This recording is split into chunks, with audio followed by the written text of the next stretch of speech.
Hello ನಮಸ್ಕಾರ ಎಲ್ಲರಿಗೂ. PM Kisan Samman ನಿಧಿ ಯೋಜನೆಯ 22ನೇ ಕಂತಿನ ಹಣ ಬಿಡುಗಡೆಗೆ ಕ್ಷಣಗಣನೆ ಸ್ಟಾರ್ಟ್ ಆಗಿದೆ ಅಂತ ಇಲ್ಲಿ ತಿಳಿಸ್ತಾ ಇದ್ದಾರೆ. ಸೊ ನೀವೆಲ್ಲ ಕಾಯ್ತಾ ಇದ್ರಿ ಯಾವಾಗ ಬರುತ್ತೆ ಅಂತೇಳಿ. ಸೊ ಯಾವಾಗ ಬರುತ್ತೆ ಅಂಥೇಳಿ ಪಕ್ಕವಾದಂಥ ಮಾಹಿತಿ ನಾನು ಇವತ್ತಿನ ವೀಡಿಯೋದಲ್ಲಿ ತಿಳಿಸ್ಕೊಡ್ತೀನಿ. ಆ್ಯಂಡ್ ಇವತ್ತಿನ ವೀಡಿಯೋದಲ್ಲಿ ಬಂದುಬಿಟ್ಟು 22ನೇ ಕಂತಿನ ಹಣದ ಜೊತೆಗೆ 3 ಹೊಸ ಬದಲಾವಣೆಗಳು ಅಂತೇಳಿ ತಿಳಿಸ್ತಾ ಇದ್ದಾರೆ. ಆ್ಯಂಡ್ ಈ ಒಂದು ಬದಲಾವಣೆಗಳು ಕರೆಕ್ಟ್ ಆಗಿದ್ದರೆ ಮಾತ್ರ ನಿಮಗೆ ಏನು PM ಕಿಸಾನ್ ಸನ್ಮಾನ್ ನಿಧಿ ಯೋಜನೆಯ 22ನೇ ಕಂತಿನ ಹಣ ಕಾಯ್ತಾ ಇದ್ರೆ ಆ ಒಂದು ಹಣ ಬಂದುಬಿಟ್ಟು ನಿಮ್ಮ ಒಂದು ಬ್ಯಾಂಕ್ ಖಾತೆಗೆ ಜಮೆ ಆಗುತ್ತೆ ಅಂತ ಹೇಳಿ ತಿಳಿಸ್ತಾ ಇದ್ದಾರೆ. ಹಾಗಾದರೆ 22ನೇ ಕಂತಿನ ಹಣ ಯಾವಾಗ ಬರುತ್ತೆ, ಆ ಹೊಸ 3 ಬದಲಾವಣೆಗಳೇನು, ಪ್ರತಿಯೊಂದನ್ನು ಕೂಡ ನಾನು ಇವತ್ತಿನ ವೀಡಿಯೋದಲ್ಲಿ ತಿಳಿಸ್ಕೊಡ್ತೀನಿ.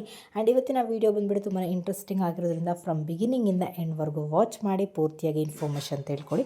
ಹಾಗೆ ಹೊಸದಾಗಿ ಯಾರೆಲ್ಲ ನನ್ನ ಚಾನಲ್ಗೆ ವಿಸಿಟ್ ಮಾಡ್ತಾ ಇದ್ದೀರಾ ದಯವಿಟ್ಟು ನನ್ನ ಚಾನಲ್ಗೆ ಸಬ್ಸ್ಕ್ರೈಬ್ ಆಗೋದನ್ನು ಮರಿಬೇಡಿ. ಹಾಗೆ ತಪ್ಪದೆ ಈ ಒಂದು ವೀಡಿಯೋಗೆ ಲೈಕ್ ಮಾಡಿ, ಶೇರ್ ಮಾಡಿ, ಕಮೆಂಟ್ ಮಾಡಿ. ಇನ್ನು ತಡ ಮಾಡದೆ ಇವತ್ತಿನ ವೀಡಿಯೋನ ಸ್ಟಾರ್ಟ್ ಮಾಡೋಣ.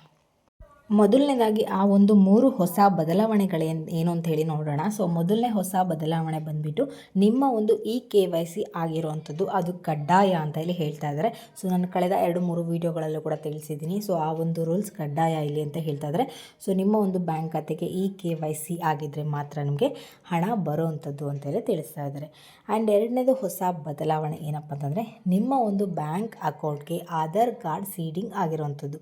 ಸೊ ಆಧಾರ್ ಕಾರ್ಡ್ ಆ್ಯಡ್ ಆಗಿದ್ದರೆ ಮಾತ್ರ ನಿಮಗೆ ಇಲ್ಲಿ ಹಣ ಬರುವಂಥದ್ದು ಅಂತ ಕೂಡ ತಿಳಿಸ್ತಾರೆ. ಈ 3 ಹೊಸ ರೂಲ್ಸ್ಗಳು ಕಡ್ಡಾಯ. ನೀವೇನಾದರೂ ಮಾಡಿಲ್ಲ ಅಂತಂದರೆ ಯಾವುದೇ ರೀತಿಯ ಒಂದು ಹಣ ಬರೋದಿಲ್ಲ ಅಂತೇಳಿ ತಿಳಿಸ್ತಾ ಇದ್ದಾರೆ. ಆ್ಯಂಡ್ ಈಗಾಗಲೇ ಸಾಕಷ್ಟು ಜನ ಕಮೆಂಟ್ಗಳಲ್ಲಿ ತಿಳಿಸ್ತಾ ಇರ್ತೀರ, ಏನು ನಮಗಿನ್ನೂ ಕೂಡ PM ಕಿಸಾನ್ ಸನ್ಮಾನ್ ನಿಧಿ ಯೋಜನೆ 20ನೇ ಕಂತಿನ ಹಣ ಬಂದಿಲ್ಲ, 21ನೇ ಕಂತಿನ ಹಣ ಬಂದಿಲ್ಲ ಅಂತೇಳಿ. ಸೊ ಎಲ್ಲದಕ್ಕೂ ಕಾರಣ ಇದೇ ಆಗಿರುತ್ತೆ. ಸೊ ಆಗಿಬಿಟ್ಟು ಈ ಒಂದು 3 ರೂಲ್ಸ್ಗಳನ್ನ ಕಡ್ಡಾಯವಾಗಿ ನೀವು ಫಾಲೋ ಮಾಡಲೇಬೇಕು ಅಂತೇಳಿ ತಿಳಿಸ್ತಾ ಇದ್ದಾರೆ. ಹಾಗಾದರೆ 3ನೇ ಹೊಸ ರೂಲ್ಸ್ ಏನಪ್ಪ ಅಂತಂದರೆ, ಇದು ಹೊಸ ಅಲ್ಲ, ಹಳೆ ರೂಲ್ಸ್ಗಳೇ, ಬಟ್ ನಾನು ನಿಮಗೆ ಇನ್ನೊಂದು ಸರಿ ಕನ್ಫರ್ಮ್ ಮಾಡ್ತಾ ಇದ್ದೀನಿ ಅಷ್ಟೇ. ಸೊ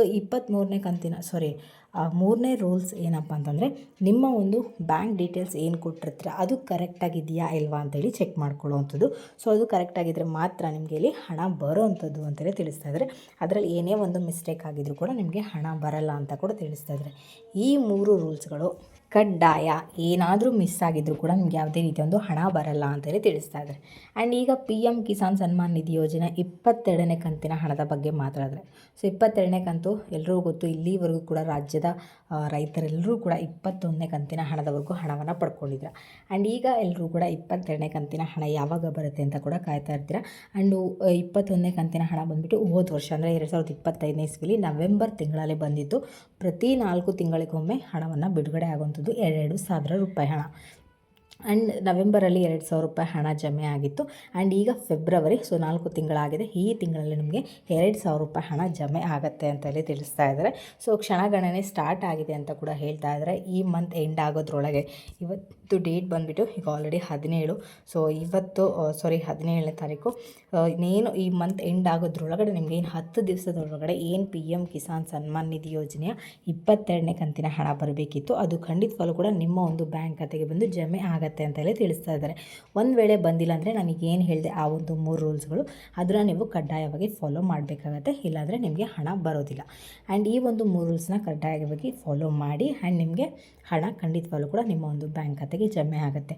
ಆ್ಯಂಡ್ ಹೆಚ್ಚಳ ಬಗ್ಗೆ ಮಾತಾಡಿದ್ರೆ ಖಂಡಿತವಾಗ್ಲೂ ಕೂಡ ಹೌದು. ಸೊ ಸರ್ಕಾರದವರು ಕೂಡ ಇದ್ರ ಬಗ್ಗೆ ನಿರ್ಧಾರವನ್ನು ಮಾಡಿದರೆ, ಸೊ 6,000 ರೂಪಾಯಿ ಅಲ್ಲ 9,000 ರೂಪಾಯಿ ಹಣವನ್ನು ವರ್ಷಕ್ಕೆ ಅಂತೇಳಿ ಕೊಡಬೇಕು ಅಂತ ನಿರ್ಧಾರ ಕೂಡ ಮಾಡಿದರೆ ಅದು ಕೂಡ ಆದಷ್ಟು ಬೇಗ ಜಾರಿಗೆ ಬರುತ್ತೆ. ಅದು ಬಂದಿದ ತಕ್ಷಣ ಕೂಡ ಮುಂದಿನ ವೀಡಿಯೋದಲ್ಲಿ ತಿಳಿಸ್ಕೊಡ್ತೀನಿ. ಆ್ಯಂಡ್ ಇದಾಗಿರುತ್ತೆ ಇವತ್ತಿನ ವೀಡಿಯೋ ಬಂದುಬಿಟ್ಟು. ನಿಮ್ಗೇನಾದರೂ ಈ ಒಂದು ವೀಡಿಯೋ ಇಷ್ಟ ಆಯಿತು ಅಂದರೆ ದಯವಿಟ್ಟು ನನ್ನ ಚಾನಲ್ಗೆ ಸಬ್ಸ್ಕ್ರೈಬ್ ಆಗೋದನ್ನು ಮರಿಬೇಡಿ. ಹಾಗೆ ತಪ್ಪದೆ ಈ ಒಂದು ವೀಡಿಯೋಗೆ ಲೈಕ್ ಮಾಡಿ, ಶೇರ್ ಮಾಡಿ, ಕಮೆಂಟ್ ಮಾಡಿ.